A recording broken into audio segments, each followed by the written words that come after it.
Hi guys, we're having a pick at the challenge lock today. This one is called WARHEAD and it's pinned, as you can see by the logo, by TrekMaster30. Quite okay bitting really, high at the beginning, low at the end, pretty standard bitting. We're going to have a go, see if we can get into it. Standard kind of American lock with huge keyway. Let's see if it's easy to get into or not. Alright, I'm going to try and get in there to start with Peterson 25s. It seems to be okay in the keyway. I've got to click, I think, on number 4. Got a few clicks. I think that was on number 3 then. Number 1 is now giving us a bit of counter. Drops into a false set.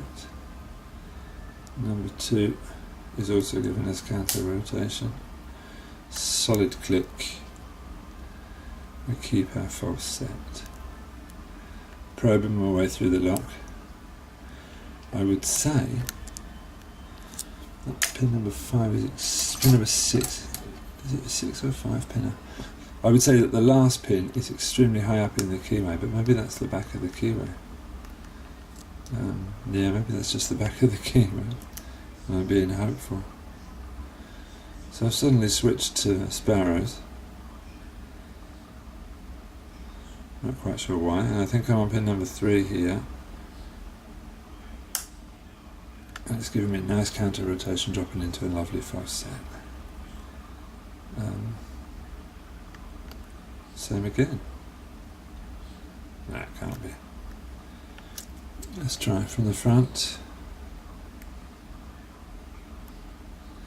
No, the front seems good. Number 1, number 2. It really does feel like number 3 is binding again. Well, it can be, can't it? It's a challenge lock, so it could have multiple sprawl elements. But it's not giving me any counter rotation. So, or is it? Not sure. Nothing on any of the other pins you see. Maybe we just needed to click on one of them. Yeah, let's keep going and see.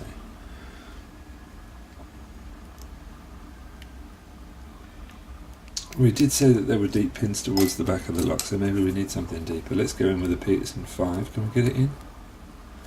No, we can't. Let's try an SS Dev. Got a little selection of picks out on the table in front of me. Okay, SS Dev made it into the back. Is anything going on? Something, I think, on pin number 4 maybe?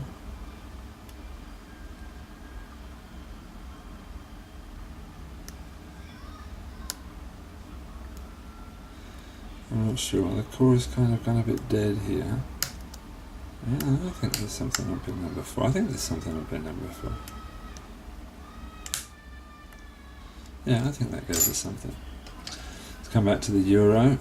I get my best feedback from Sparrows Euros.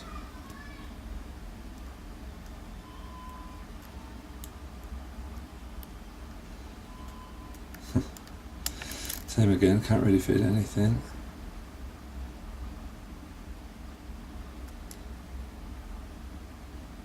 Pin number 1, no. Pin number 2, not really.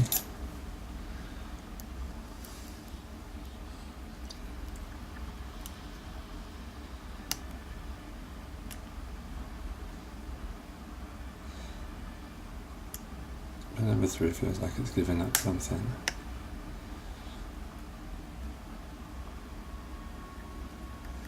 But I think it was an overset more than anything else.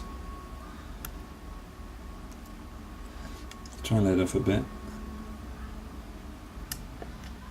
We got our false set back anyway. Peterson 4.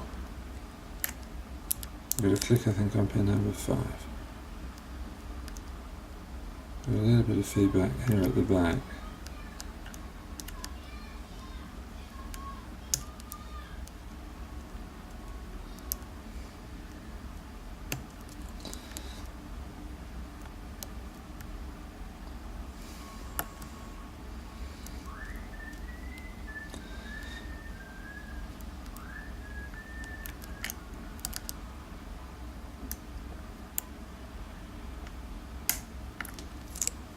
and it's open. I think it was right at the back, the problem.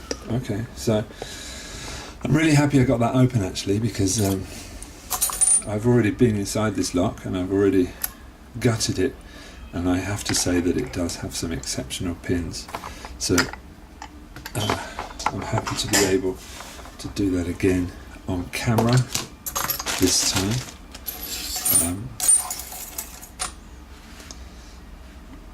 Let's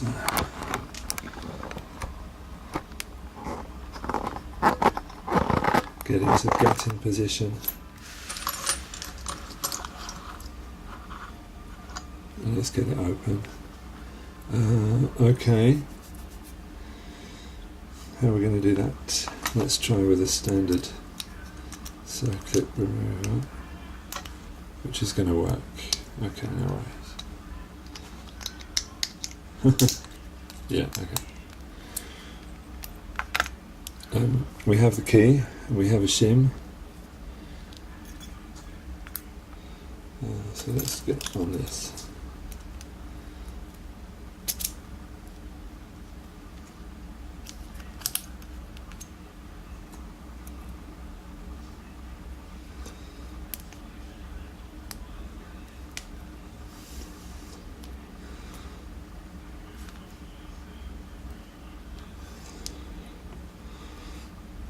Please don't tell me the shim's not going to go in, because I've seen these pins and they are very, very intricate, and I really don't want to mess this up.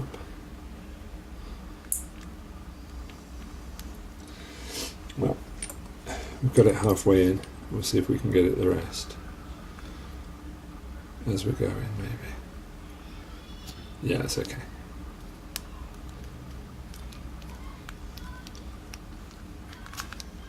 Great stuff. So here we can see it's a 5-pin lock.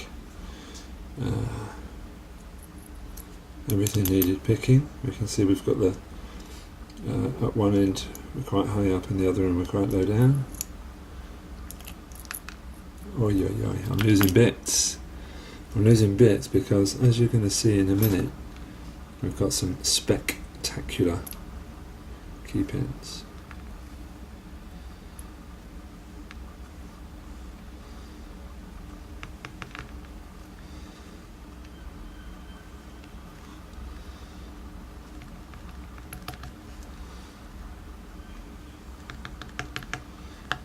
Okay, we'll sort those out in a minute. I said I'm losing bits, don't worry, I'm not actually losing them, they were just dropping out. You'll see what I mean in a minute. Just make sure I get this all the right way up.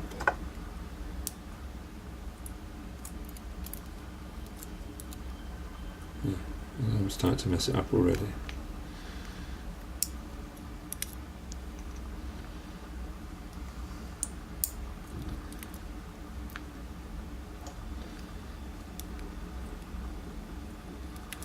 Lovely.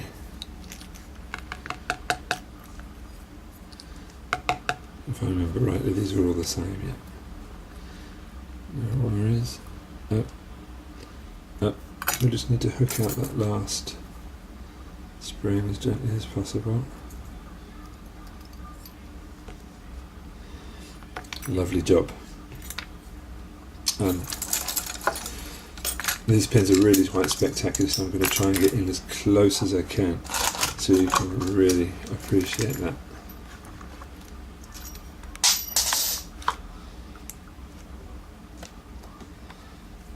Okay. Key pin number 1,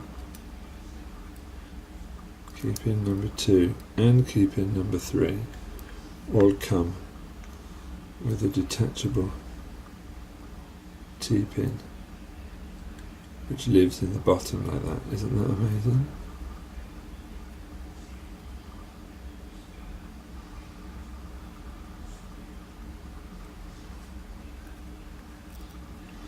Really quite spectacular.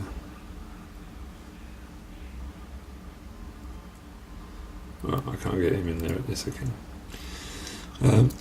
Key pin number 4 is a serrated T-pin, getting thinner as it goes down. Key pin number 5 is just a standard double serrated key pin. Driver pin number 1 is absolutely spectacular. Look at those serrations. So precise. Such a lovely job. Key pin number 2 is a drunken spool. Up. Key pin number 3 is heavily serrated. Kind of looks like the ABUS pin that I got out of the 850 yesterday. Key pin number 4, look at that, lovely. Double spool. Key pin number 5 is a really, really thin spool. What a beautiful lock. Coming down to the core, as you would expect, chambers 1 and 3. Chambers 1 and 3 are threaded. And we've got some undercutting going in at 4 and 5. And chamber number 2 is pretty standard, really. The body, I don't know if you're going to be able to see this. If we can get any focus, I don't know if we can't get any focus, can we? But the chambers are threaded. Chambers 1, 2 and 3 are threaded, and there's nothing going on in 4 and 5. Amazing, beautiful lock, Warhead. I just can't get over these pins. It's just an incredible job. I'm really happy to be able to show these to you today on video. So thanks for watching, guys. See you soon.